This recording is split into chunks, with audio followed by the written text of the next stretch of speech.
Hallelujah, ದೇವರಿಗೆ ಸ್ತೋತ್ರ. Good morning. ಬೆಳಗಾಯ್ತು ಪ್ರಿಯರೇ.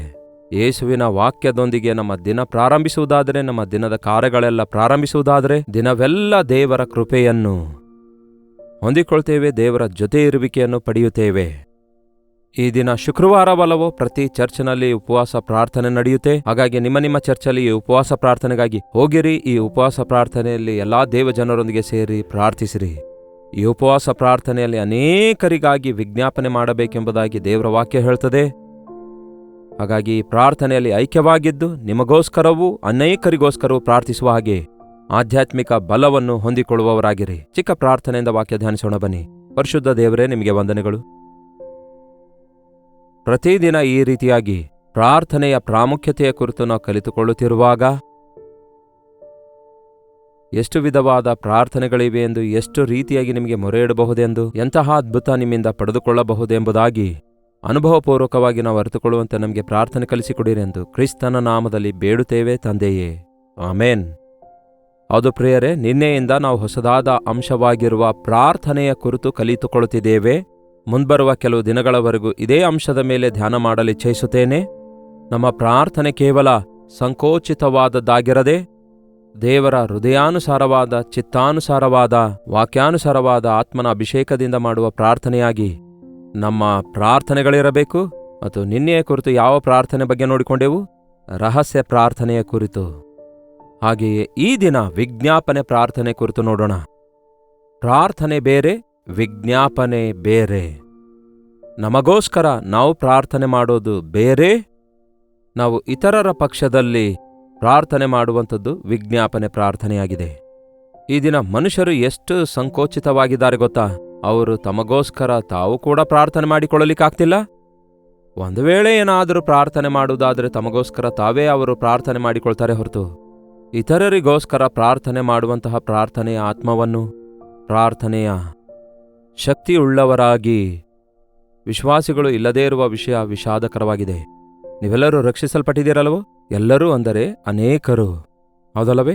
ಕ್ರಮವಾಗಿ ಈ ಒಂದು ವಾಕ್ಯವನ್ನು, ಅನುದಿನದ ಧ್ಯಾನವನ್ನು ವೀಕ್ಷಿಸುತ್ತಾ ಇದ್ದೀರಲ್ಲವೇ? ಈ ಅನುದಿನದ ಧ್ಯಾನ ಎಷ್ಟೋ ದಿನಗಳಿಂದ ನಿಮಗೋಸ್ಕರ ಅನುದಿನವೂ ಯೂಟ್ಯೂಬ್ನಲ್ಲಿ ವಾಕ್ಯ ಸಾರ್ತಿದ್ದೇವಲ್ಲವೇ? ಟಿವಿಯಲ್ಲಿಯೂ ಕೂಡ ದೇವರ ಚಿತ್ತ ಇರುವುದಾದರೆ ಶೀಘ್ರದಲ್ಲಿಯೇ ಕಲ್ವರಿ ದರ್ಶನ ಎಂಬ ಕಾರ್ಯಕ್ರಮವನ್ನು ದಿನಾಲು ವಾಕ್ಯ ತಲುಪಿಸಬೇಕೆಂದು ಆಲೋಚಿಸ್ತಿದ್ದೇವೆ. ಯಾವುದೇ ವಾಕ್ಯವಾಗಿರಲಿ, ದಿನಕ್ಕೆ 1 ಗಂಟೆ 2 ಗಂಟೆ ನೀವು ವಾಕ್ಯ ಕೇಳುವುದಾದರೆ ನೀವು ರೂಪಾಂತರ ಹೊಂದುವಂಥವರಾಗಿರ್ತೀರಿ. ಆಧ್ಯಾತ್ಮಿಕ ಪರಿಪಕ್ವತೆಗೆ ಬರ್ತೀರಿ. ಕೇಳುವುದರಿಂದ ನಂಬಿಕೆಯಲ್ಲಿ ಬೆಳೆಯುತ್ತೀರಿ. ಕೇಳುವುದರಿಂದ ನಂಬಿಕೆ ಅಭಿವೃದ್ಧಿ ಆಗ್ತದೆ. ವಿಜ್ಞಾಪನೆ ಪ್ರಾರ್ಥನೆ ಅನ್ನುವಾಗ ನಾವು ಇತರರ ಪಕ್ಷದಲ್ಲಿ ಮಾಡುವ ಪ್ರಾರ್ಥನೆಯಾಗಿದೆ. ಮುಖ್ಯವಾಗಿ ರಕ್ಷಿಸಲ್ಪಟ್ಟವರು ಮಾಡುವ ಪ್ರಾರ್ಥನೆಯಾಗಿದೆ. ಸಭೆ ಮಾಡಬೇಕಾದ ಪ್ರಾರ್ಥನೆಯಾಗಿದೆ. ಅದಕ್ಕೆ ಕೆಲವೊಂದು ಸಭೆಗಳಲ್ಲಿ ವಾರಕ್ಕೆ 2 ಸಾರಿ ಉಪವಾಸ ಪ್ರಾರ್ಥನೆ ಇರುತ್ತೆ. ಈ ಉಪವಾಸ ಪ್ರಾರ್ಥನೆ ನಮಗೋಸ್ಕರ, ಸಭೆಯ ಸೇವೆಗೋಸ್ಕರ, ಸಭೆಯ ವಿಶ್ವಾಸಿಗಳಿಗೋಸ್ಕರ ಅಷ್ಟು ಮಾತ್ರವಲ್ಲದೆ ಕ್ರಿಸ್ತನನ್ನು ಅರಿಯದವರಿಗೋಸ್ಕರ, ಆತ್ಮಗಳನ್ನು ಸಂಪಾದಿಸುವುದಕ್ಕೋಸ್ಕರ, ನಶಿಸಿ ಹೋಗುವ ಆತ್ಮಗಳಿಗೋಸ್ಕರ, ಸುವಾರ್ತೆ ಕೇಳದವರಿಗೋಸ್ಕರ, ಬಾಧೆಯಲ್ಲಿದ್ದವರಿಗೋಸ್ಕರ, ಸೈತಾನನ ಚಿಕ್ಕಲ್ಲಿ ನರಳಾಡುವವರಿಗೋಸ್ಕರ ಮಾಡಬೇಕಾದ ಪ್ರಾರ್ಥನೆಯಾಗಿದೆ. ವಿಶ್ವಾಸಿಗಳಾದ ನಮಗೆ ಪ್ರಾರ್ಥನೆ ಏನೆಂದು ಗೊತ್ತು, ಆದರೆ ಅವಿಶ್ವಾಸಿಗಳಿಗೆ ಗೊತ್ತಿಲ್ವಲ್ಲ. ರಕ್ಷಿಸಲ್ಪಟ್ಟ ನೀವು ಪ್ರಾರ್ಥಿಸುವಾಗ ಪರಲೋಕದಲ್ಲಿ ಕೇಳಿಸಲ್ಪಡುತ್ತೆ. ಆದರೆ ಹೃದಯ ಶುದ್ಧಿ ಇಲ್ಲದವರು ಪ್ರಾರ್ಥಿಸುವುದಾದರೆ ಅದು ಕೇಳಿಸಲ್ಪಡುವುದಿಲ್ವಲ್ಲ. ಅಷ್ಟಕ್ಕೂ ಯೇಸುವಿನ ಬಗ್ಗೆ ಕೇಳದೇ ಇರುವಂಥವರು ಆತನ ನಾಮದಲ್ಲಿ ಹೇಗೆ ಪ್ರಾರ್ಥನೆ ಮಾಡಲು ಸಾಧ್ಯ? ಅದಕ್ಕಾಗಿಯೇ ಯೇಸುವನ್ನು ಅರಿಯದವರಿಗೋಸ್ಕರ, ಸೈತಾನನಿಂದ ಬಂಧಿತರಾದವರಿಗೋಸ್ಕರ ಯೇಸುವನ್ನು ಅರಿತಿರುವ ನಾವು ಪ್ರಾರ್ಥಿಸಬೇಕು. ನಿಮ್ಮ ಮನೆಯಲ್ಲಿ ನೀವೊಬ್ಬರೇ ರಕ್ಷಿಸಲ್ಪಟ್ಟಿದ್ದೀರೆಂದು ಅನೇಕರು ಹೇಳ್ತಾ ಇರ್ತೀರಿ. ಹಾಗಾದರೆ ನಿಮ್ಮ ಮನೆಯವರಿಗೋಸ್ಕರ ನೀವು ಪ್ರಾರ್ಥಿಸ್ತಾ ಇದ್ದೀರಾ? ನೀವೇ ಹೇಳ್ತಾ ಇದ್ದೀರಿ, ನಮ್ಮ ಮನೆಯವರು ಮಾರ್ಪಡಲ್ಲ, ನಮ್ಮ ಈ ಮಗನು ಮಾರ್ಪಡಲ್ಲ ಎಂದು ನೀವೇ ಹೇಳ್ತಾ ಇದ್ದೀರಿ. ನಮ್ಮ ಸೊಸೆ ಮಾರ್ಪಡಲ್ಲ ರೀ ಎಂದು ಹೇಳುವ ಹಾಗೆ ನಾವು ಇರಬಾರದು. ಹೌದು, ಒಬ್ಬ ಮನುಷ್ಯನು ಮತ್ತೊಬ್ಬ ಮನುಷ್ಯನನ್ನು ಮಾರ್ಪಡಿಸಲಾರನು. ನಮ್ಮಷ್ಟಕ್ಕೆ ನಾವು ಮಾರ್ಪಡಬೇಕಂದ್ಕೊಂಡ್ರೂ ಮಾರ್ಪಡಲಾರೆವು. ಅದಕ್ಕೆ ಅಲ್ಲವೋ ನಮ್ಮೆಲ್ಲರಿಗೂ ಯೇಸು ಬೇಕು. ಪರಿಶುದ್ಧಾತ್ಮನು ತನ್ನ ಕಾರ್ಯ ನಮ್ಮಲ್ಲಿ ಸಾಧಿಸುವಾಗ ಎಂಥ ಮನುಷ್ಯನಾಗಿದ್ರೂ ಕೂಡ ಮಾರ್ಪಡುತ್ತಾನೆ ಎನ್ನುವಂಥದ್ದು ನಮ್ಮ ನಂಬಿಕೆಯಾಗಿದೆ. ಅದಕ್ಕಾಗಿ ಅಂಥವರ ಪಕ್ಷದಲ್ಲಿ ನಾವು ವಿಜ್ಞಾಪನೆ ಮಾಡಬೇಕು. ಯೇಸುಕ್ರಿಸ್ತನು ರಾತ್ರಿಯಿಡೀ ಪ್ರಾರ್ಥನೆ ಮಾಡಿರುವುದಾದರೆ ಆತನ ಪ್ರಾರ್ಥನೆಯ ಸಾರಾಂಶ ಏನಾಗಿದ್ದಿರಬಹುದು? ಆತನು ಅನೇಕ ಸಾರಿ ಮಾಡುವ ಪ್ರಾರ್ಥನೆ ದೇವರ ಶಕ್ತಿಯನ್ನು ಭೂಲೋಕದಲ್ಲಿ ಪ್ರತ್ಯಕ್ಷಪಡಿಸುವುದಕ್ಕಾಗಿಯೂ, ಸೈತಾನನಿಂದ ಬಂಧಿತರಾದವರನ್ನು ಬಿಡಿಸುವುದಕ್ಕಾಗಿಯೂ, ರೋಗಿಗಳನ್ನು ಸ್ವಸ್ಥಪಡಿಸುವುದಕ್ಕಾಗಿಯೂ ಮೊದಲೇ ಆತನು ಪ್ರಾರ್ಥನೆಯಲ್ಲಿ ವಿಜ್ಞಾಪನೆ ಮಾಡುತ್ತಾ ಇದ್ದನು. ತನ್ನ ಶಿಷ್ಯರಿಗೋಸ್ಕರ ವಿಜ್ಞಾಪನೆ ಮಾಡುತ್ತಾ ಇದ್ದನು. ಸಿಮೋನ ಪೇತ್ರನೇ, ಸೈತಾನನು ನಿನ್ನನ್ನು ಗೋಧಿಯಂತೆ ಒರೆಸಿಬಿಡಬೇಕೆಂದಿದ್ದಾನೆ, ಆದರೆ ನಾನು ನಿನಗೋಸ್ಕರ ವಿಜ್ಞಾಪನೆ ಮಾಡಿದ್ದೇನೆ ಎಂದು ಯೇಸು ಪೇತ್ರನಿಗೆ ಹೇಳ್ತಾರಲ್ಲವೇ? ನೀನು ಚೇತರಿಸಿಕೊಂಡ ನಂತರ ಉಳಿದ ಶಿಷ್ಯರಿಗೆ ಬಲಪಡಿಸು ಅಂದರೆ ಅವನಿಗೆ ಅರ್ಥ ಆಗಲಿಲ್ಲ. ಆದರೆ ಯೇಸು ನಮ್ಮ ಪಕ್ಷದಲ್ಲಿ ಈ ದಿನಕ್ಕೂ ಕೂಡ ತಂದೆಯ ಬಲಪಾರ್ಶ್ವದಲ್ಲಿ ಕೂತ್ಕೊಂಡು ನಮಗಾಗಿ ವಿಜ್ಞಾಪನೆ ಮಾಡ್ತಿದ್ದಾರೆ. ಒಬ್ಬ ತಂದೆಯಾಗಿ, ಒಬ್ಬ ತಾಯಿಯಾಗಿ, ಒಬ್ಬ ನಾಯಕನಾಗಿ, ಒಬ್ಬ ಸೇವಕನಾಗಿ, ಒಬ್ಬ ಪಾದರಿಯಾಗಿ ನಾವು ಇತರರಿಗೋಸ್ಕರ, ಸಭೆಗೋಸ್ಕರ, ಕುಟುಂಬ ಸದಸ್ಯರಿಗೋಸ್ಕರ, ರಕ್ಷಣೆ ಇಲ್ಲದವರಿಗೋಸ್ಕರ ವಿಜ್ಞಾಪನೆ ಮಾಡಬೇಕು. ಮೋಶೆ ನಾಯಕನು ಮಾತ್ರ ಆಗಿರಲಾರದೆ ಅವನೊಬ್ಬ ವಿಜ್ಞಾಪನೆ ಮಾಡುವವನು ಕೂಡ ಆಗಿದ್ದಾನೆಂದು ಗಮನಿಸಬೇಕು. ಪ್ರತಿ ಸಾರಿ ಜನರು ಬಂದು ಮೋಶೆಗೆ ಮೊರೆ ಇಡುತ್ತಾ ಇದ್ರೆ ನನಗೇನ್ ಮಾಡಾನುತ್ತೀರಿ ಅನ್ನಲಿಲ್ಲ. ಆದರೆ ಮೋಶೆ ಹೋಗಿ ಜನರ ಪಕ್ಷದಲ್ಲಿ ದೇವರಿಗೆ ಮೊರೆ ಇಡುತ್ತಾನೆ. ಜನರ ಅವಶ್ಯಕತೆಗಳಿಗೋಸ್ಕರ ದೇವರ ಬಳಿಯಲ್ಲಿ ಪ್ರಾರ್ಥಿಸುತ್ತಾನೆ. ಗಂಟೆಗಳವರೆಗೂ, ವಾರಗಳವರೆಗೂ ಪ್ರಾರ್ಥಿಸ್ತಾನೆ. ಒಂದೊಂದು ಸಾರಿ ದೇವರ ಕೋಪ ಉರಿಗೊಂಡಾಗ ದೇವರು ಕೂಡ ತಾಳಿಕೊಳ್ಳಲಾರದ ಪರಿಸ್ಥಿತಿಗೊಳಗಾಗಿ, ನೀನು ಪಕ್ಕಕ್ಕೆ ಸರಿ ಮೋಶೆ, ಈ ದಾರಿ ತಪ್ಪಿದ ಪ್ರಜೆಗಳನ್ನು, ಬೇಸರಗೊಳಿಸುವ ಪ್ರಜೆಗಳನ್ನು, ಮಾತು ಕೇಳದಂತಹ ಈ ಪ್ರಜೆಗಳನ್ನು ನಾನು ಅಳಿಸಿ ಹಾಕ್ತೇನೆ ಅಂದಾಗ ಅಡ್ಡ ತಡೆದು ನಿಂತು ವಿಜ್ಞಾಪನೆ ಮಾಡ್ತಾನೆ. ಬೇಕಾದರೆ ಆ ವಚನ ಭಾಗ ನೋಡೋಣ ಬನ್ನಿ. ವಿಮೋಚನೆ ಕಾಂಡ 32ನೇ ಅಧ್ಯಾಯ 31ನೇ ವಚನ. ಆಗ ಮೋಶೆ ಯೆಹೋವನ ಬಳಿಗೆ ತಿರುಗಿ ಹೋಗಿ, ಅಯ್ಯೋ ಅಯ್ಯೋ, ಈ ಜನರು ಮಹಾಪಾಪವನ್ನು ಮಾಡಿದ್ದಾರೆ, ಚಿನ್ನದ ದೇವರನ್ನು ಮಾಡಿಕೊಂಡಿದ್ದಾರೆ. ಆದರೂ ನೀನು ಕರುಣಾವಿಟ್ಟು ಅವರ ಪಾಪವನ್ನು ಕ್ಷಮಿಸಬೇಕು, ಇಲ್ಲವಾದರೆ ನೀನು ಬರೆದಿರುವ ಜೀವಿತರ ಪಟ್ಟಿಯಿಂದ ನನ್ನ ಹೆಸರನ್ನು ಅಳಿಸಿಬಿಡಬೇಕೆಂದು ಕೇಳಿಕೊಳ್ಳುತ್ತೇನೆ ಎಂದು ಪ್ರಾರ್ಥಿಸಿದನು. ಏನಂತೆ? ದೇವರೇ, ನಿಜವೇ ಇವರು ಬಹಳ ದೊಡ್ಡ ತಪ್ಪು ಮಾಡಿದ್ದಾರೆ, ಮಾಡಕೂಡದ ತಪ್ಪು ಮಾಡಿದ್ದಾರೆ. ನೀವು ಸಹಿಸಲಾರದ, ತಾಳಲಾರದಂತಹ ಪಾಪ ಮಾಡಿದ್ದಾರೆ. ನಿಮಗೆ ಗೊತ್ತಾ, ನನ್ನ ಮಹಿಮೆ ವಿಗ್ರಹಗಳಿಗೆ ನಾನು ಎಂದಿಗೂ ಕೊಡುವುದಿಲ್ಲ ಎಂದು ಹೇಳಿದ್ದಾರೆ. ಬೇರೆ ಪ್ರತಿಮೆಗಳನ್ನು ನೀವು ಮಾಡಿಕೊಂಡು ಅವುಗಳಿಗೆ ಅಡ್ಡ ಬೀಳಬಾರದು ಎಂದು ದೇವರು ಇಸ್ರಾಯೇಲರಿಗೆ ಹೇಳಿದರು. ಆ ಆಜ್ಞೆಯನ್ನು ಅವರು ಮೀರಿದ್ರು, ಇಲ್ಲವೇ ತಿರಸ್ಕರಿಸಿದಾಗ, ಆ ಆಜ್ಞೆ ಮೀರಿದಾಗ ದೇವರು ಕೋಪಗೊಂಡವರಾಗಿ ಶಿಕ್ಷಿಸಬೇಕಾದಾಗ ಮೋಶೆ ಅಡ್ಡ ತಡೆದು ದೇವರಿಗೆ ಪ್ರಾರ್ಥಿಸ್ತಾನೆ. ಇನ್ನು ಬಹಳಷ್ಟು ಸ್ಥಳಗಳಲ್ಲಿ ಮೋಶೆ ಹೀಗೆ ಮಾಡಿರುವುದನ್ನು ನೋಡ್ತೇವೆ. ಇದು ಅನುದಿನದ ಧ್ಯಾನವಲ್ಲವೂ. ನಂತರ ವಿಮೋಚನೆ ಕಾಂಡ ಓದಿ ನೋಡಿ. ಬೇಕಾದರೆ ನನ್ನ ಹೆಸರನ್ನೇ ಜೀವಿತರ ಪಟ್ಟಿಯಿಂದ ತೆಗೆದುಹಾಕಿರಿ, ನಾನು ಪಾಪ ಮಾಡಿದೆನೋ ಎಂಬಂತೆ ನನ್ನನ್ನು ಶಿಕ್ಷಿಸಿರಿ, ಈ ಪ್ರಜೆಗಳನ್ನು ತಪ್ಪಿಸು ಎನ್ನುವಷ್ಟು ಆಳವಾಗಿ ಪ್ರಾರ್ಥಿಸ್ತಾನೆ. ಅಬ್ರಹಾಮನಿಗೂ ಕೂಡ ದೇವರು ಹೇಳ್ತಾರೆ, ನಾನು ಹೋಗಿ ಸದೋಮ ಗೋಮರ ಪಟ್ಟಣಗಳನ್ನು ಬೆಂಕಿ ಮಳೆಯನ್ನು ಸುರಿಮಾಡಿ ನಾಶಗೊಳಿಸ್ತೇನೆ, ಅದರ ಪಾಪವು ಹೆಚ್ಚಾಗಿದೆ ಎಂದು ಹೇಳಿ ದೇವರು ಕೋಪಗೊಂಡು ರೋಷಗೊಂಡು ಅದನ್ನು ನಾಶ ಮಾಡುವ ವಿಷಯವನ್ನು ಅಬ್ರಹಾಮನಿಗೆ ತಿಳಿಸಿದ್ದಕ್ಕೆ ಅಬ್ರಹಾಮನು ದೇವರ ಸನ್ನಿಧಿಯಲ್ಲಿ ನಿಂತುಕೊಂಡವನಾಗಿ, ಅಯ್ಯಾ ಅಯ್ಯಾ ಅಯ್ಯಾ ಅಯ್ಯಾ, ಅಲ್ಲಿ ನೀತಿವಂತರಿದ್ರೆ ದುಷ್ಟರ ಸಂಗಡ ನೀತಿವಂತರನ್ನು ಕೂಡ ನಾಶ ಮಾಡುವಿಯಾ? ಒಂದು ವೇಳೆ ಆ ಪಟ್ಟಣದಲ್ಲಿ 50 ಮಂದಿ ನೀತಿವಂತರಿರೋದಾದರೆ ಆ ಪಟ್ಟಣವನ್ನು ಉಳಿಸುವೀರಾ ಅಂದರೆ, ಆಯ್ತು ಸರಿ, 50 ಮಂದಿ ನೀತಿವಂತರಿದ್ರೆ ಉಳಿಸುತ್ತೇನೆ ಅನ್ನುತ್ತಾರೆ. ಅಲ್ಲಿಗೆ ನಿಲ್ಲಿಸಲ್ಲ ಅಬ್ರಹಾಮ. ಒಂದು ವೇಳೆ ಇನ್ನೊಂದು 5 ಜನ ಕಡಿಮೆ ಇದ್ರೆ ಅಂದ್ರೂ ಆಯ್ತು ಸರಿ, ಇನ್ನೂ ಒಂದು 5 ಜನ ಕಡಿಮೆ ಇದ್ರೂ ಕೂಡ ಸರಿ ಅನ್ನುತ್ತಾರೆ. ಒಂದು ವೇಳೆ 30 ಮಂದಿ ನೀತಿವಂತರಿದ್ರೂ ಕೂಡ ದೇವರು ಸರಿ ಅನ್ನುತ್ತಾರೆ. ಒಂದು ವೇಳೆ 20 ಮಂದಿ ಇದ್ರೂ ಕೂಡ ಉಳಿಸುತ್ತೇನೆ ಅನ್ನುತ್ತಾರೆ ದೇವರು. ಒಂದು ವೇಳೆ 10 ಮಂದಿ ನೀತಿವಂತರಿದ್ರೂ ಕೂಡ ಆಯ್ತು ಸರಿ, 10 ಮಂದಿ ನೀತಿವಂತರ ನಿಮಿತ್ತ ಪಟ್ಟಣವನ್ನು ನಾಶ ಮಾಡದೆ ಉಳಿಸ್ತೇನೆ ಅನ್ನುತ್ತಾರೆ. ಆ ರಾತ್ರಿಯೆಲ್ಲ ಗೋಳಾಡಿದನು ಅಂತ ಇದೆ ಪ್ರಿಯರೇ ಬೈಬಲ್ನಲ್ಲಿ. ಆದಿಕಾಂಡ 18ನೇ ಅಧ್ಯಾಯದಲ್ಲಿ ಬೇಕಾದ್ರೆ ಓದ್ ನೋಡಿ ನೀವು. ಗಮನ ಕೊಟ್ಟು ಕೇಳಿ. ನಾವು ಬಹಳಷ್ಟು ಸಾರಿ ಒಮ್ಮೆ ಮಾಡಿದೇವಲ್ಲವೇ ಪ್ರಾರ್ಥನೆ, ನನ್ನ ಮಗನನ್ನು ಮಾರ್ಪಡಿಸು ದೇವ್ರೆ ಎಂದು ಒಮ್ಮೆ ಪ್ರಾರ್ಥಿಸಿದೇವಲ್ಲವೇ? ಮಾರ್ಪಡಲಿಲ್ಲ, ಬಿಟ್ಟುಬಿಟ್ಟಿದ್ದೇವೆ. ಒಂದು ಸಾರಿ ಮಾಡಿದೆವು, 2 ಸಾರಿ ಮಾಡಿದೆವು, 1 ತಿಂಗಳು ಮಾಡಿದೆವು, 2 ತಿಂಗಳು ಮಾಡಿದೆವು, 1 ವರ್ಷ ಮಾಡಿದೆವು, 2 ವರ್ಷ ಮಾಡಿದೆವು ಎಂದು ಹೇಳ್ತಾ ಇದ್ದೀರಲ್ಲವೋ ನೀವು? ಕೇಳಿರಿ, ನನ್ನ ತಾಯಿ ಯೇಸುವನ್ನು ನಂಬಿ ನನ್ನ ತಂದೆಯ ಮಾರ್ಪಡುವಿಕೆಗಾಗಿ 12 ವರ್ಷ ಪ್ರಾರ್ಥಿಸಿದ್ರು. ತಾಳ್ಮೆಯಿಂದ ಪ್ರಾರ್ಥಿಸಿದ್ರು. ಯಾವ ಮಾರ್ಪಡುವಿಕೆ ಇರಲಿಲ್ಲ 12 ವರ್ಷದಲ್ಲಿ.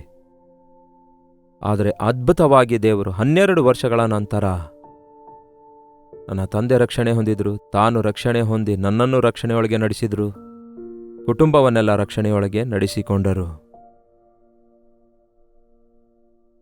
ಮೋನಿಕಾ ಎಂಬ ಒಬ್ಬ ತಾಯಿ ಗರ್ಭದಲ್ಲೇ ತನ್ನ ಮಗನಿಗೆ ಡೆಡಿಕೇಟ್ ಮಾಡುತ್ತಾಳೆ. ತನ್ನ ಮಗನಾದ ಆಗಸ್ಟಿನನ್ನು ದೇವರಿಗೆ ಪ್ರತಿಷ್ಠಿಸಿದ ಮಗನು ಹುಟ್ಟಿದ ನಂತರ ಬೆಳೆಯುತ್ತಿದ್ದ ಹಾಗೆ ತನ್ನ ಇಷ್ಟಾನುಸಾರವಾಗಿ ಜೀವಿಸುತ್ತಾ, ತಾಯಿಗೆ ತಿರುಗಿ ಬೀಳುತ್ತಾ, ತನ್ನ ಶರೀರ ಅಪವಿತ್ರಗೊಳಿಸಿಕೊಳ್ತಾ, ನೀಚ ಕಾರ್ಯಗಳನ್ನು ಮಾಡುತ್ತಾ, ಇಷ್ಟಾನುಸಾರವಾಗಿ ಜೀವಿಸುತ್ತಾ ಹಾಳಾಗುತ್ತಿರುವಾಗ ಅವನ ತಾಯಿ ಸ್ಥಿರಚಿತ್ತಳಾಗಿ ಆ ಮಗನ ತಪ್ಪುಗಳೆಲ್ಲ ತನ್ನ ತಪ್ಪುಗಳೋ ಎಂಬಂತೆ ಆಳವಾಗಿ ಪಶ್ಚಾತ್ತಾಪಪಟ್ಟು, ನನ್ನ ಮಗನನ್ನು ಕನಿಕರಿಸಿರಿ ದೇವರೇ, ಆ ಮಗನು ನಿಮ್ಮ ಮಗನಾಗಿದ್ದಾನೆ, ಆ ಮಗನು ನಿಮ್ಮ ಸೇವಕನಾಗಬೇಕು ದೇವರೇ, ನನ್ನ ಮಗನನ್ನು ನಿಮ್ಮ ರಕ್ತದಲ್ಲಿ ತೊಳೆಯಿರಿ ಎಂಬುದಾಗಿ ದಿನವೂ 33 ವರ್ಷಗಳವರೆಗೂ ಪ್ರಾರ್ಥಿಸಿದಳಂತೆ. ಎಷ್ಟು ತಾಳ್ಮೆ ಇರ್ಬೋದು ಯಾರಿಗೇ ಆಗಲಿ. ಆದರೂ ನಂಬಿಕೆಯಿಂದ ಪ್ರಾರ್ಥಿಸಿದಳು. ನನ್ನ ಮಗನನ್ನು ದೇವರು ಮಾರ್ಪಡಿಸ್ತಾರೆಂದು ನಂಬಿದಳು. ಮಾರ್ಪಡಿಸುತ್ತಾರೆ. ಹೀಗೆ 33 ವರ್ಷಗಳ ಪ್ರಾರ್ಥನೆಯ ನಂತರ ವ್ಯಭಿಚಾರಿಯಾಗಿ, ಜೂಜಗಾರನಾಗಿ, ಮೋಸಗಾರನಾಗಿ, ಅಲೆಮಾರಿಯಾಗಿರುವ ಆಗಸ್ಟಿನ್ನನ್ನು ಅದ್ಭುತವಾಗಿ ದೇವರು ಮಾರ್ಪಡಿಸಿದರು.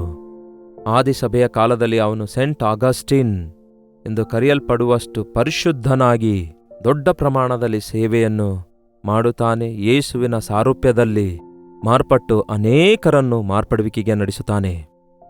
ನಿಮ್ಮ ವಿಜ್ಞಾಪನೆ ಪ್ರಾರ್ಥನೆಗೆ ತಪ್ಪದೇ ಉತ್ತರ ಬರುತ್ತೆ. ಆದರೆ ವಿಜ್ಞಾಪನೆ ಪ್ರಾರ್ಥನೆ ಒಂದು ಶಾರ್ಟ್ ಪ್ರೇಯರ್ ಆಗಿ, ಒಂದು ದೈನಂದಿನ ಪ್ರಾರ್ಥನೆಯಾಗಿ ಭಾವಿಸುವುದಾದರೆ ಅಜ್ಞಾನವಾಗಿರುತ್ತೆ. ಜಾರ್ಜ್ ಮುಲ್ಲರ್ ಎಂಬ ಭಕ್ತನು ಕಠಿಣ ಹೃದಯವುಳ್ಳವರಾಗಿ ದೇವರ ವಿರುದ್ಧ ತಿರುಗಿ ಬೀಳುವ ಅನೇಕರಿಗಾಗಿ ವಿಜ್ಞಾಪನೆ ಮಾಡ್ತಿದ್ರು. ಅವರ ಹತ್ರ ಒಂದು ದೊಡ್ಡ ಲಿಸ್ಟೇ ಇತ್ತಂತೆ. ಆ ಹೆಸರುಗಳೆಲ್ಲ ಬರೆದಿಟ್ಕೊಂಡು ಒಬ್ಬೊಬ್ಬರಿಗೋಸ್ಕರ ಅವರು ಬಂಧನದಿಂದ ಬಿಡುಗಡೆ ಹೊಂದುವ ಹಾಗೆ, ಅವರ ಮನೋನೇತ್ರಗಳು ಬೆಳಗಿಸಲ್ಪಡುವ ಹಾಗೆ, ಅವರು ಅಲೆಮಾರುತನದಿಂದ ಮಾರ್ಪಡಿಸಲ್ಪಡುವ ಹಾಗೆ, ಅವರು ಕ್ರಿಸ್ತನನ್ನು ಅಂಗೀಕರಿಸಿ ಎಲ್ಲ ದುರಾಭ್ಯಾಸಗಳಿಂದ ಅವರು ಬಿಡುಗಡೆ ಹೊಂದುವ ಹಾಗೆ, ಮೊಂಡುತನದಿಂದ ಬಿಡುಗಡೆ ಹೊಂದುವ ಹಾಗೆ ಒಬ್ಬೊಬ್ಬರ ಹೆಸರನ್ನು ಹೇಳಿ ಗಂಟೆಗಳವರೆಗೂ ತಾನೇ ಆ ವ್ಯಕ್ತಿಯೋ ಎಂಬಂತೆ, ತಾನೇ ಜೂಜುಗಾರನೋ ಎಂಬಂತೆ, ತಾನೇ ಕಳ್ಳನೋ ಎಂಬಂತೆ ಅವರ ತಪ್ಪುಗಳಿಗಾಗಿ ತಾನು ಪಶ್ಚಾತ್ತಾಪ ಪಡುತ್ತಾ ಕಣ್ಣೀರು ಸುರಿಸುತ್ತಾ ಪ್ರಾರ್ಥಿಸ್ತಾ ಇದ್ರು. ಅದೇ ವಿಜ್ಞಾಪನೆಯ ಪ್ರಾರ್ಥನೆಯಾಗಿದೆ. ಅವರ ಕೆಲವೊಂದು ಪ್ರಾರ್ಥನೆಗಳಿಗೆ 60 ವರ್ಷಗಳ ನಂತರ ಉತ್ತರ ಬಂತಂತೆ. ಅಂದರೆ 60 ವರ್ಷಗಳವರೆಗೂ ಅವರು ಪ್ರಾರ್ಥನೆ ಮಾಡಿದ್ರು. ನಿಮಗೆ ಗೊತ್ತಾ, ಒಟ್ಟು 93 ವರ್ಷ ಜೀವಿಸಿದ್ರು. 18 ವರ್ಷ ವಯಸ್ಸಲ್ಲಿ ರಕ್ಷಣೆ ಹೊಂದಿದ್ರು. ಆ 93 ವರ್ಷದಲ್ಲಿ 60 ವರ್ಷಗಳವರೆಗೂ ಅವರು ಪ್ರಾರ್ಥನೆ ಮಾಡಿದ್ರು. ಉತ್ತರ ದೊರಕಿದ್ವು, ಉತ್ತರಗಳು ಬಂದುವು. ಈ ದಿನಕ್ಕೂ ಕೂಡ ಯೇಸು ತಂದೆಯ ಬಲಪಾರ್ಶ್ವದಲ್ಲಿ ಕೂತ್ಕೊಂಡು ನಮಗಾಗಿ ವಿಜ್ಞಾಪನೆ ಮಾಡ್ತಾ ಇದ್ದಾರೆ. ಅದಕ್ಕೆ ನಮ್ಮಲ್ಲಿ ಕೆಲವರು ದೇವರ ಮಾತನ್ನು ಕೇಳದಿದ್ದರೂ ಕೂಡ, ನಮ್ಮ ಕುಟುಂಬದಲ್ಲಿದ್ದಂಥವರು ಇನ್ನೂ ರಕ್ಷಣೆ ಹೊಂದದಿದ್ದರೂ ಕೂಡ, ಎಷ್ಟೇ ದೇವರು ಉಪಕಾರ ಮಾಡಿದ್ರೂ ಹೃದಯ ಕಠಿಣಪಡಿಸಿಕೊಳ್ತಾ ಇದ್ರೂ ಕೂಡ, ದೇವರಿಗೆ ಅಷ್ಟು ತಿರುಗಿ ಬಿದ್ದರೂ ಕೂಡ ಯಾಕೆ ಅವರು ಇನ್ನೂ ನಾಶವಾಗಲಿಲ್ಲ, ಯಾಕೆ ಅವರ ಮೇಲೆ ದೇವರ ಕೋಪ ಬರಲಿಲ್ಲ ಅಂದ್ಕೊಳ್ತೇವೆ. ಆದರೆ ಅವರ ಪಕ್ಷದಲ್ಲಿ ನಮ್ಮ ಯೇಸು ವಿಜ್ಞಾಪನೆ ಮಾಡ್ತಾ ಇದ್ದಾರೆ.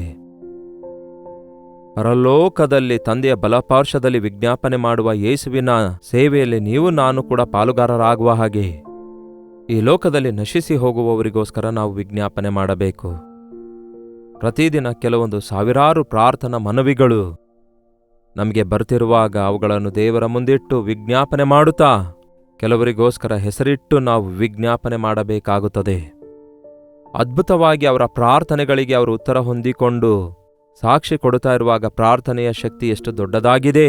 ವಿಜ್ಞಾಪನೆ ಪ್ರಾರ್ಥನೆಯಿಂದ ಹಿಂದೆ ಎಂದೂ ಪ್ರಾರ್ಥನೆ ಮಾಡದೇ ಇರುವವರು ಕೂಡ ಪ್ರಾರ್ಥನಾ ವೀರರಾಗಿ ಮಾರ್ಪಡುತ್ತಾರೆ ಎನ್ನುವಂಥದ್ದು ನಿರೂಪಿಸಲ್ಪಟ್ಟಿದೆ. ಬೇಸರಗೊಳ್ಳಬೇಡಿ. ನಿಮ್ಮ ಮಕ್ಕಳಿಗೋಸ್ಕರ, ನಿಮ್ಮ ಮನೆಯವರಿಗೋಸ್ಕರ, ನಿಮ್ಮ ಪರಿಸ್ಥಿತಿಗೋಸ್ಕರ, ನೀವು ಬಿದ್ದಿರುವಂತಹ ಗುಂಡಿಯೊಳಗಿಂದ ಎತ್ತಲ್ಪಡುವುದಕ್ಕೋಸ್ಕರ, ನಿಮ್ಮ ಅವಶ್ಯಕತೆಗಳಿಗೋಸ್ಕರ, ಬಂಧನದಿಂದ ಬಿಡುಗಡೆ ಹೊಂದುವುದಕ್ಕೋಸ್ಕರ, ನಿಮ್ಮ ಮಕ್ಕಳು ಬಂಧನದಿಂದ ಹೊರಬರುವುದಕ್ಕಾಗಿ ನೀವು ನಂಬಿಕೆಯಿಂದ ಪ್ರಾರ್ಥನೆ ಮಾಡಿ. ಕೇಳಿ ಸಭೆಯವರೇ, ಸಭೆಯ ಕೆಲಸವೇ ಅದಾಗಿದೆ. ಸಭೆಗೋಸ್ಕರವಲ್ಲದೆ ಸಭೆಯ ಆಚೆ ಇರುವವರಿಗೋಸ್ಕರವೂ ಕೂಡ ಪ್ರಪಂಚದಲ್ಲಿದ್ದವರಿಗಾಗಿ ಪ್ರಾರ್ಥಿಸಬೇಕು. ಅದಕ್ಕೆ ಉಪವಾಸ ಪ್ರಾರ್ಥನೆ ನಮಗೆ ಬಹಳ ಅವಶ್ಯಕವಾಗಿದೆ. ಬನ್ನಿ ಒಂದು ಚಿಕ್ಕ ಪ್ರಾರ್ಥನೆಯೊಂದಿಗೆ ವಿಜ್ಞಾಪನೆ ಪ್ರಾರ್ಥನೆಯನ್ನು ಕಲಿತುಕೊಳ್ಳೋಣ. ಪರಿಶುದ್ಧ ದೇವರೇ, ಪ್ರೀತಿಯುಳ್ಳ ತಂದೆಯೇ, ನಮ್ಮ ಪ್ರಾರ್ಥನೆಗಳು ಸಂಕೋಚಿತವಾಗಿರದಂತೆ ನಮಗೋಸ್ಕರ ನಾವೇ ಪ್ರಾರ್ಥನೆ ಮಾಡಿಕೊಳ್ಳುವ ಸ್ವಾರ್ಥಿಗಳಾಗಿರದಂತೆ ಅನೇಕರಿಗೋಸ್ಕರ ವಿಜ್ಞಾಪನೆ ಮಾಡುವಂತಹ ವಿಶಾಲವಾದ ಹೃದಯ ನಮಗೆ ದಯಪಾಲಿಸಿರಿ. ಯೆಹೋವನಿಗೆ ವಿಜ್ಞಾಪನೆ ಮಾಡುವವರೇ, ವಿಜ್ಞಾಪನೆ ಮಾಡಿರಿ, ವಿಶ್ರಮಿಸಿಕೊಳ್ಳಬೇಡಿರಿ. ಕರ್ತನು ಉತ್ತರ ಕೊಡುವವರೆಗೂ ಆತನಿಗೆ ವಿಶ್ರಾಂತಿ ಕೊಡದಿರಿ ಎನ್ನುವಂತೆ ನಿಮ್ಮ ಪಾದ ಸನ್ನಿಧಿಯಲ್ಲಿ ಅನೇಕ ಗಂಟೆಗಳವರೆಗೂ, ಅನೇಕ ದಿನಗಳವರೆಗೂ, ವರ್ಷಗಳವರೆಗೂ ಉತ್ತರ ದೊರಕುವವರೆಗೂ ಎಡಬಿಡದೆ ಮಾಡುವಂತಹ ಉಪವಾಸದಿಂದ ಮಾಡುವ ವಿಜ್ಞಾಪನೆ ಪ್ರಾರ್ಥನೆ ನಮ್ಮ ಪ್ರತಿಯೊಬ್ಬರಿಗೂ ಕಲಿಸಿಕೊಡಿರಿ ಎಂದು ಕ್ರಿಸ್ತನ ನಾಮದಲ್ಲಿ ಬೇಡುತ್ತೇವೆ ತಂದೆಯೇ, ಆಮೇನ್. ನಮ್ಮ ತಂದೆಯಾದ ದೇವರ ಪ್ರೀತಿಯೂ, ಮಗನಾಗಿರುವ ಕ್ರಿಸ್ತನ ಕೃಪೆಯೂ, ಆದರಣೆ ಕರ್ತನಾದ ಪವಿತ್ರಾತ್ಮನ ಸಹವಾಸವು ಕೂಡಿ ಬಂದಿರುವ ನಮ್ಮೆಲ್ಲರ ಸಂಗಡ ಇಂದಿಗೂ ಸದಾಕಾಲಕ್ಕೂ ನೆಲೆಯಾಗಿರಲಿ, ಆಮೇನ್. ನಿಮ್ಮ ಪ್ರಾರ್ಥನಾ ಮನವಿ 8939731313 ನಂಬರ್ಗೆ ಹಾಗೂ ಇತರ ದೇಶದಿಂದ ವೀಕ್ಷಿಸುವುದಾದರೆ ಕೊಡಲ್ಪಟ್ಟ ಇದೇ ನಂಬರ್ಗೆ ಒಂದು ಟೆಕ್ಸ್ಟ್ ಆಗಲಿ ಇಲ್ಲವೇ ವಾಯ್ಸ್ ಮೆಸೇಜ್ ವಾಟ್ಸಪ್ ಕಳಿಸಿಕೊಡಿರಿ. ದಿನಾಲು ಹೀಗೆ ಹೇಳ್ತಿರುವಾಗ ನಿಮಗೆ ರೂಢಿಯಾಗಿರಬೇಕು. ದಿನಾಲು ಒಬ್ರಲ್ಲ ಒಬ್ರು ಹೊಸೊಬ್ರು ವೀಕ್ಷಿಸುವುದರಿಂದ ದಿನಾಲು ಹೇಳ್ತಿದ್ದೇನೆ. ನಿಮಗಾಗಿ ನಾವು ಪ್ರಾರ್ಥಿಸ್ತಿದ್ದೇವೆ, ನೀವು ಕೂಡ ಪ್ರಾರ್ಥಿಸ್ರಿ. Doctor Jayapal Kannada YouTube channel like ಮಾಡಿರಿ, ಶೇರ್ ಮಾಡಿರಿ. ಕರ್ತನ ಕೃಪೆಯಿಂದ ಈ ತಿಂಗಳಿನ ಇದು ಮೊದಲನೆಯ ಉಪವಾಸ ಪ್ರಾರ್ಥನೆಯಾಗಿದೆಯಲ್ಲವೋ? ಹಾಗಾಗಿ ನಿಮ್ಮ ಚರ್ಚಿನಲ್ಲಿ ನಡೆಯುವ ಉಪವಾಸ ಪ್ರಾರ್ಥನೆಯಲ್ಲಿ ಪಾಲ್ಗೊಂಡು ಐಕ್ಯವಾಗಿದ್ದು ಪ್ರಾರ್ಥಿಸಿರಿ. ಅಲ್ಲಿವರೆಗೂ ದೇವರ ಮಹಾಕೃಪೆ ನಿಮ್ಮೆಲ್ಲರೊಂದಿಗಿರಲಿ.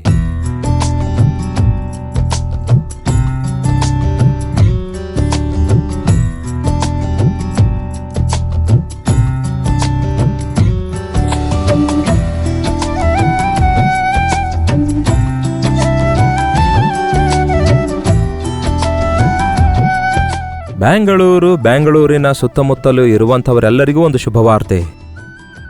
ಪ್ರತಿದಿನ ದೇವರ ವಾಕ್ಯವನ್ನು ಅನೇಕ ಭಾಷೆಗಳಲ್ಲಿ ಕೇಳುವಂತಹ ನಿಮ್ಮೆಲ್ಲರಿಗೂ ಮುಖಾಮುಖಿಯಾಗಿ ಕಾಣಬೇಕೆಂದು, ನಿಮಗೋಸ್ಕರ ವೈಯಕ್ತಿಕವಾಗಿ ಪ್ರಾರ್ಥಿಸಬೇಕೆಂದು ನಾವು ಬೆಂಗಳೂರಿಗೆ ಬರ್ತಿದ್ದೇವೆ. ಫೆಬ್ರವರಿ 16ನೇ ತಾರೀಕಿನಂದು ಮಧ್ಯಾಹ್ನ 2 ಗಂಟೆಯಿಂದ ಸಂಜೆ 5 ಗಂಟೆವರೆಗೂ, ಸಂಜೆ 6 ಗಂಟೆಯಿಂದ 2 ಸೆಷನ್ಸ್ಗಳನ್ನು ನಿಮ್ಮೆಲ್ಲರನ್ನು ಮುಖಾಮುಖಿಯಾಗಿ ಕಂಡು ವೈಯಕ್ತಿಕವಾಗಿ ಪ್ರಾರ್ಥಿಸಬೇಕೆಂದು ದೇವರ ವಾಕ್ಯವನ್ನು ಧ್ಯಾನಿಸಿ ನಾವೆಲ್ಲರೂ ಸೇರಿ ದೇವರ ಸನ್ನಿಧಿಯಲ್ಲಿ ಆನಂದಿಸಬೇಕೆಂದು ಈ 1 ಡೇ ಗೆಟ್ ಟುಗೆದರ್ ಅನ್ನು ಏರ್ಪಡಿಸಿದ್ದೇವೆ. ಬನ್ನಿರಿ, ಕುಟುಂಬವಾಗಿ ಸೇರಿ ಬನ್ನಿರಿ. ಕರ್ತನ ಸನ್ನಿಧಿಯಲ್ಲಿ ನಾವೆಲ್ಲರೂ ಸೇರಿ ದೇವರ ವಾಕ್ಯ ಧ್ಯಾನಿಸೋಣ, ಆತನನ್ನು ಆರಾಧಿಸೋಣ. ಮತ್ತಷ್ಟು ಮುಖ್ಯವಾಗಿ ನಿಮ್ಮ ಸಾಕ್ಷಿಗಳನ್ನು ಕೇಳುವುದಕ್ಕಾಗಿ, ನಿಮಗಾಗಿ ಪ್ರಾರ್ಥಿಸುವುದಕ್ಕಾಗಿ ನಾವು ಎಷ್ಟೋ ಆಸೆಯುಳ್ಳವರಾಗಿದ್ದೇವೆ. ಸೋಷಿಯಲ್ ಮೀಡಿಯಾದ ಮೂಲಕ, ಟೆಲಿವಿಷನ್ ಮೂಲಕ ವಾಕ್ಯ ಕೇಳುತ್ತಿರುವ ನಿಮ್ಮೆಲ್ಲರನ್ನು ಮುಖಾಮುಖಿಯಾಗಿ ಭೇಟಿಯಾಗಿ ಬಲಪಡಿಸಬೇಕೆಂದು ಎಷ್ಟೋ ಆಸೆಯುಳ್ಳವರಾಗಿದ್ದೇವೆ. ಹಾಗಾಗಿ ತಪ್ಪದೆ ಬನ್ನಿ.